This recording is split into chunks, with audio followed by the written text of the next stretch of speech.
Good evening, everybody. So my name is Henry J. Kamara. I am a storyteller, and today I'm going to talk to you a bit about my photographs.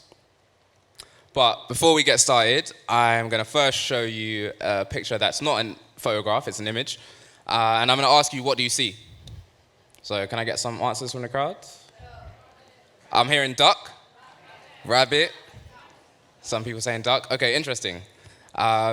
So the reason why I chose to start with this image is just to make everybody aware that your position, your perspective, and your experiences influence what you see. And for a second, when you look at these photographs today, forget about the preconceptions that you have, that you've developed in Western culture and society. For a second, see these images in a new sight. Instead of seeing poverty, see strength. So today we're going to start with some excerpts from some of my books. The first is Universal Spirit, which is a book I made during lockdown. And the first chapter is Going Back in Order to Go Forward, an old African proverb, Sankofa. And this book was dedicated to the knowledge seekers of the world. So there are definitely some things that are better expressed through words, and I know this because I studied English and creative writing at uni. But there are definitely some things that are better felt and seen. And that was part of the reason why I gravitated towards photography. I basically got sick of needing to compile primary and secondary influences and verify my perspectives through other people, and I decided to use photography as a way to kind of cut through that. So from a very young age, I was very aware of my diaspora. Like I've mentioned, I am a Sierra Leonean, but I'm British born. So that meant when I was at home, I listened to Sierra Leonean music, I ate Sierra Leonean food. I grew up with a culture that was defined by Sierra Leoneans. But when I left, I had to play a different role. I had to be British. I had to, be a certain way. And I was very aware of that from a very young age. And that's kind of why I decided to set sail and go back to Sierra Leone. So when I was growing up, I was told loads of stories by my mum and my dad and by other family members about what it was like to grow up in Sierra Leone. And I was really inspired by the thought that I could go back and experience some of these incredible stories and, I guess, get in touch with a part of myself that I missed out on by being born in the UK. So photography was the way that I chose to bring that experience to life, and to, I guess, share with others who also might have felt a similar connection or disconnection to a place or people. It was incredibly humbling to see families and communities skillfully design a way of life that paid homage to the natural world around them, without very much resources, but with a keen understanding of the way the sun rises and sets at certain times and what different soils reacts better with different plants. They were able to build a sustainable way of living, something that we're still, I guess, striving towards in the West. Children quickly became a focal point of my photography. At the time, I was spending a lot of time meditating on my, I guess, inherited sense of responsibility to continue the traditions of my tribe and my people, and the weight that children carry in Sierra Leone. They are forced to grow up very, very quickly. As I spent more time in Sierra Leone, the stories that I gathered and the people that I spoke to started to have a real impact on my social, political, and historical perspectives. And I wanted to, I guess, find a way to bring that impact to the people that I was sharing my photos with. So with that, I decided to create a body of work. I'm a big fan of making books, so I decided to create a book that would be, I guess, my lifelong commitment to documenting and preserving the culture of Sierra Leone, and that lives under the banner of Keeper of the Flame. So Keeper of the Flame, as I have explained, has began with talking to my family, reconnecting back in Sierra Leone, and just getting a sense of what it was like to grow up in Sierra Leone at that time. I was often thinking about what if I was born in Sierra Leone? You know, what if my parents didn't make the journey? What if there wasn't a civil war in Sierra Leone that forced my parents to leave? You know, how would my life be different? What opportunities would I have been limited to? Would I still have the same perspectives? So all of these questions sort of, I guess, started to find their way into my work, which is a great way to, I guess, it's a privilege to be able to kind of, I guess, think about these things from a personal perspective, but find a way to explore them through your work. So these two young boys, Daniel and Valentine, very significant. I met through a good friend of mine, Deval Timothy, who is a pianist and an incredible artist. He is also of Sierra Leonean descent, and when we went to Sierra Leone, I met him for the first time. We had a conversation similar to what I'm talking about today, and I didn't know it at the time, but he recorded the conversation. In a similar way that I use photographs, he records sound. And 6 days later, he sort of hands me these headphones in the mountains in Sierra Leone, and it's in this incredible keys track. And it's basically got what I'm saying about my diaspora laid on the track. And the track's called Tusim. And it's basically surrounding the idea that there is a phone that you use in Sierra Leone that operates on 2 SIM cards, and us being of dual nationality, we operate with 2 passports. I've got a British passport and a Sierra Leonean passport. And that was sort of, I guess, the spark for me to start exploring my diaspora on an art level. These next slides contain images of a place in Sierra Leone called Susan's Bay. While I was out there shooting another project, I heard of a fire that caught place in a shanty town in Sierra Leone off the coast. And I decided to kind of go over and just speak to the people, I guess, share my lens and be of service. As I got there, I started to think a lot about the majority of photography that is used in Western media to document disaster and conflict. And I guess I wanted to do something different, because a lot of the images that are chosen are intended to show a distinct level of struggle and pain. But when I went over, I wanted to share what I believed was a showing of human kindness and community. I was fortunate enough to convince The Guardian to publish his photos, and it was a real landmark for me to, I guess, do something that I hadn't seen done beforehand, looking at pictures in Sierra Leone and seeing something that was quite inspiring.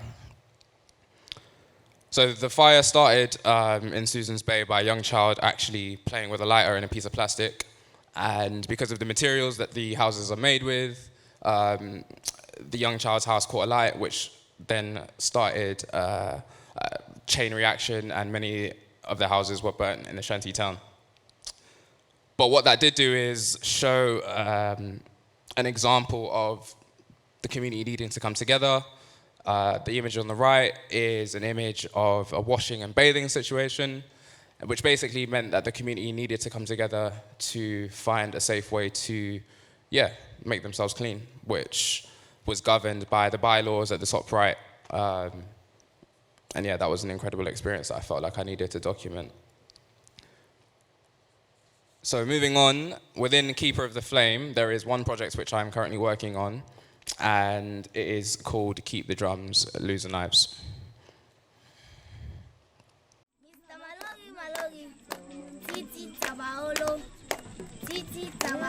Hello, my name is Karim Kamara. I'm a FGM campaigner, a community development worker. I know this too.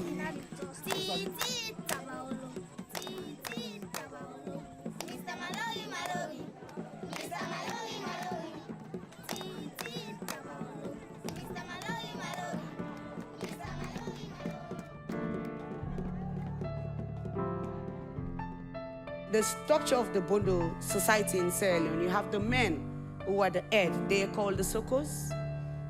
And then you have the women who are the cutters, they are called the Sowes. And these Sowes are initiated by the Sokos.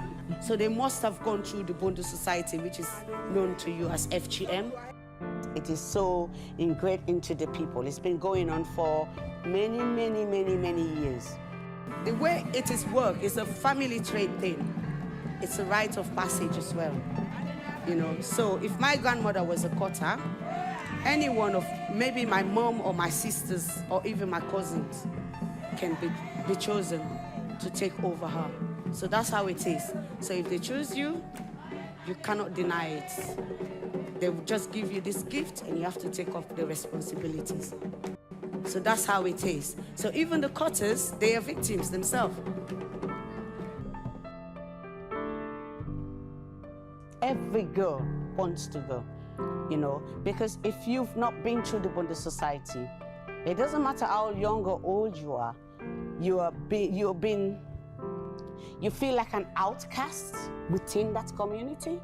You can't, like if you're married, you can't cook for your mother-in-law or your sister-in-law. Nobody will eat your food because they see you as unclean. You know, so you feel like you're alone. So children do feel like that as well. Like, I want to play with my friends who have been caught, who has been through the bonded society. If you come, they'll just walk away from you. Because topic might come up from the bonded bush and you're not part of it, so you cannot get involved. So that was a working short trailer of a documentary that I'm currently working on. And this project is entitled Keep the Drums, Lose the Knives. And for those of you who don't know what FGM is or stands for, it stands for Female Genital Mutilation, which is either the whole or part cutting of the clitoris of a young woman or young girl. And within Sierra Leone, secret societies play a vital role within understanding the place in society, and also it has a socio and economic structure that also allows the women to play a significant role within the community. So in some ways, the Bondo binds the community. So I was given the opportunity and the complete privilege to meet an incredible woman called Sierra Leonean Kamara, who is an activist and a woman who has dedicated her life to saving young girls and young women from the tradition. The reason why the Bondo Society has sustained such an integral part in the community is because of this idea of a rite of passage defined by the Poro Society, which is an all-male society. It defines what the men believe an appropriate woman should be like in a marriage. Sarian and her community have dedicated their lives to sharing their story, not just the physical consequences, but also the psychological consequences, to help not only the victims of FGM and the Bondo Society, but also the women who are entrapped in this entangled tradition that binds them to being women who have to also do the cutting. And they do this by the ethos, keep the drums, lose the knives. So Sarian believes that it's significant to maintain the drumming and the dancing and the sisterhood that the society brings and promotes. But within that, there is a need to forget the knives and create a safe space for women to come together to talk about their issues within the community and not defining their existence through men, i.e. men not making laws about women's bodies. So the women who are a part of this society are the Soes. They are highly respected women within the community. And the history of the Bondo Society stems back to pre-colonial times and what women in many villages like this had to do in order to become women who are acceptable to colonizers who were coming over and dealing with trade and putting taxes on living. This was a way to offer yourself as a suitable woman for some of the people who were coming in and dictating who was allowed certain pieces of land and allowed certain promises of food. And over time, this is sustained as a way to appropriate yourself as a woman and to be respected in the community. But what Sarian so rightfully mentioned in the video is that the women themselves feel like they are entrapped in this cycle and they need to be freed from the responsibility of needing to do this within the community. So what Sarian did on the 28th of April 2019 in the village of Cantentine in Makeni.